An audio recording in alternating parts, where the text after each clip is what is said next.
Vamos a resolver este problema que está dentro del tema de trabajo y energía. Nos dicen, desde la base de un plano inclinado a 30 grados se lanza un cuerpo de 2 kilogramos de masa hacia arriba, con una velocidad de 15 metros segundos. Calcula la velocidad que lleva el cuerpo después de recorrer 5 metros por el plano inclinado. En el apartado A nos lo piden sin rozamiento y en el apartado B cuando el coeficiente de rozamiento vale 0,1. Bueno, empezamos escribiendo nuestros datos. Tenemos un plano inclinado cuya inclinación son 30 grados, la masa del cuerpo son 2 kilos, la velocidad inicial son 15 metros segundos, la velocidad final es mi incógnita y lo que se ha desplazado son 5 metros. Bueno, en este apartado A no hay rozamiento, no existe rozamiento.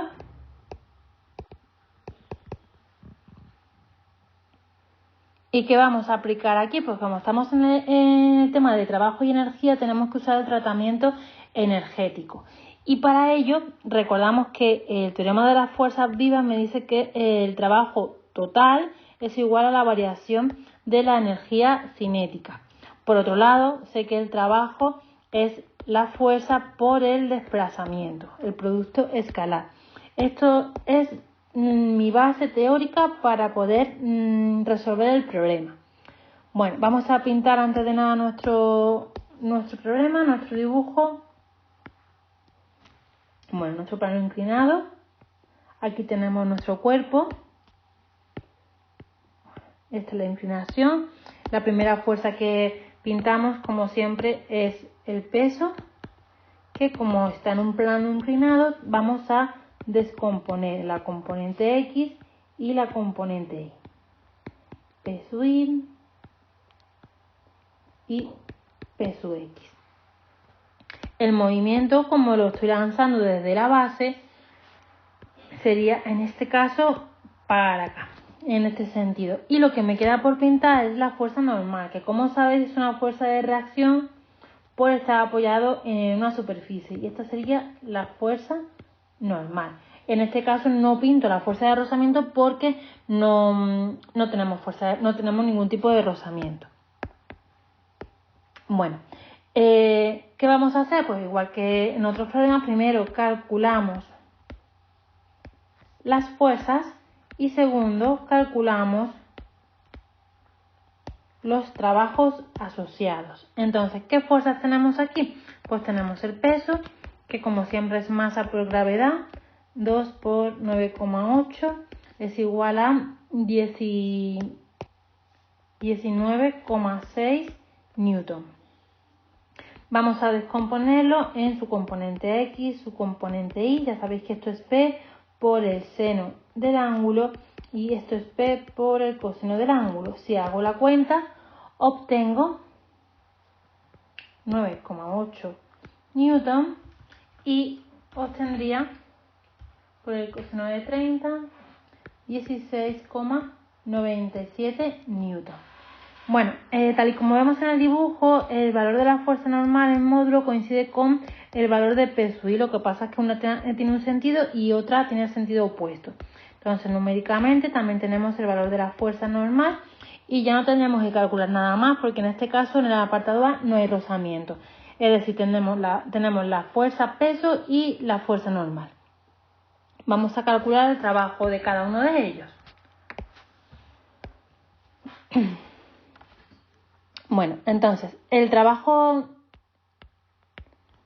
de la fuerza normal va a ser exactamente igual que el trabajo de peso y va a ser igual a 0 julios. ¿Y esto por qué es así? Porque tanto la fuerza normal como la fuerza, la peso y son perpendiculares al desplazamiento. Ya sabéis que el trabajo es el producto escalar de la fuerza por el desplazamiento y esto es igual a la fuerza por el desplazamiento por el coseno del ángulo. Si el ángulo es 90 grados, el coseno es nulo y por lo tanto el trabajo es nulo también.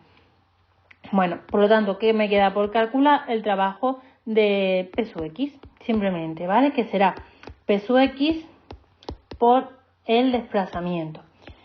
Esto es el módulo de P sub X por el módulo de desplazamiento por el coseno del ángulo que forman. Que en este caso, ¿a qué es igual este ángulo? Pues el ángulo es 0. Vamos a volver al dibujo.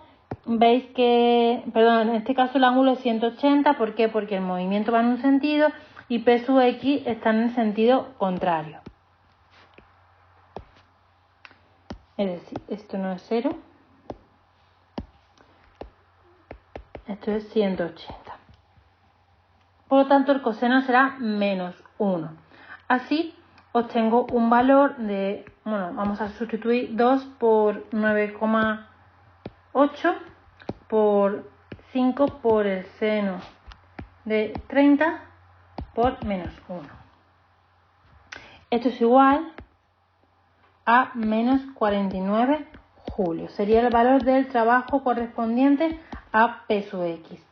En este caso, mi trabajo total me coincide con el trabajo de P sub X. Por lo tanto, ese trabajo total es menos 49 julios. Y no se me puede olvidar el menos 49, porque en este caso es negativo. Vale, tampoco se me puede olvidar que mi objetivo final es averiguar cuál es la velocidad final. Y eso es lo que vamos ahora. Entonces, hemos usado esta parte de aquí, la hemos usado para calcular el trabajo total.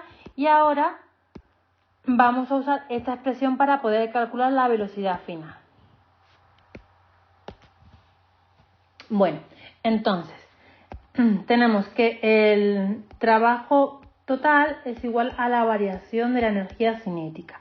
Y esto es la energía cinética final menos la energía cinética inicial. Esto es 1/2 de la masa, velocidad final al cuadrado, menos 1/2 de la masa por la velocidad inicial al cuadrado. Bueno, eso ya un poco de cálculo matemático, ¿vale? Vamos a despejar la velocidad final. ¿Y qué me queda? Bueno, pues si lo pongo en función de la energía cinética en lugar de 1/2 de la masa por la velocidad inicial al cuadrado, me queda el trabajo total más la energía cinética inicial, que la vamos a calcular ahora aparte, ¿vale? Me quedaría esta expresión. Entonces vamos a poner aquí la energía cinética inicial, que es 1/2 de la masa por la velocidad inicial al cuadrado. Y esto es igual a 1/2 de la masa, que son 2 kilos, por 15 al cuadrado. Y tiene un valor de 225 julios. De modo que si sustituyo, tengo 2 entre 2, el trabajo total queda menos 49 julios más 225 julios. Obtendría 13,27 metros segundo. Sería el valor de mi velocidad final, en este caso que no tengo rozamiento. Vamos con el apartado B. En el apartado B ya tengo mucho camino resuelto, ya hemos hecho muchos cálculos en el apartado A que no tengo que repetir, sino que vamos a rescatar. Bueno, vamos a volver un momento a nuestro dibujo. En este caso, como me dicen que tengo rozamiento, va a aparecer la fuerza de rozamiento.